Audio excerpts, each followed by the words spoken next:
អ្នកណាខ្លះតែជួបបញ្ហារឿងសោតទ្វារចាញ់ចូលផ្ទះមិនថាយប់មិនថាថ្ងៃសំខាន់គឺបញ្ហារឿងគុណសោតតែម្ដងតោះមុខសាកប្រើសោតទ្វារឆាត់វិញម្ដងមានតែគុណសោតទ្វារឆាត់វិញ model L1F មួយ model នេះអស់ក្តីបារម្ភព្រោះnóប្រកបដោយផាសុកភាពនិងទំនុកចិត្តអរគុណអ៊ំប្រុសនៅបរិយាវិមានភ្នំពេញដែលមានភាពជឿជាក់ជ្រើសរើសយកសោតទ្វារឆាត់វិញខាង Smartphone Cambodia ជាសួរលោកអ៊ំបាទថ្ងៃរីករាយខ្លាំងមែនទែនដែលបានជួបលោកអ៊ំគាត់បានជឿជាក់សោតទ្វារឆាត់វិញខាង Smartphone Cambodia ហេតុអីបានលោកអ៊ំជ្រើសរើសសោតទ្វារឆាត់វិញខាងបងអូននោះប្រើដោយសារខ្ញុំមានការជឿជាក់លើសោតទ្វារសុវត្ថិភាពរបស់ក្រុមហ៊ុនហើយបានផ្ដល់ទំនុកចិត្តឲ្យដល់ខ្ញុំហើយមានសេវាកម្មរហ័សទាន់ចិត្តបាទអរគុណចឹងលោកអ៊ំដែលបានគ្រប់គ្រងខាងបងអូនហ្នឹងហើយសម្រាប់សោតទ្វារឆាត់វិញមួយ model នេះមាន full option ដែលប្រើបានច្រើនមុខងារ scan មុខ scan បាតដៃ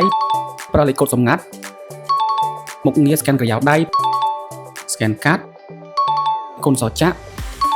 ហើយសំខាន់មួយទៀតយើងក៏អាចប្រើជាមួយនឹង app ទូរស័ព្ទដៃបានដែរអ្វីដែលកាន់តែពិសេសថែមទៀតខាង Smartphone Cambodia ក៏មានការធានាយ៉ាងត្រឹមត្រូវជូនអតិថិជនថែមទៀតផងប្រសិនបើបងមានចម្ងល់ឬចង់ដឹងពីព័ត៌មានលម្អិតព្រមទាំងចង់បានតម្លៃពិសេសឆាតជួបភាពផ្លូវការទាំងអស់គ្នាឬក៏អតិថិជនអាចធ្វើការបញ្ជាទិញតាមបណ្ដាដៃគូសហការដែលមាននៅដូចខាងក្រោមសូមអរគុណ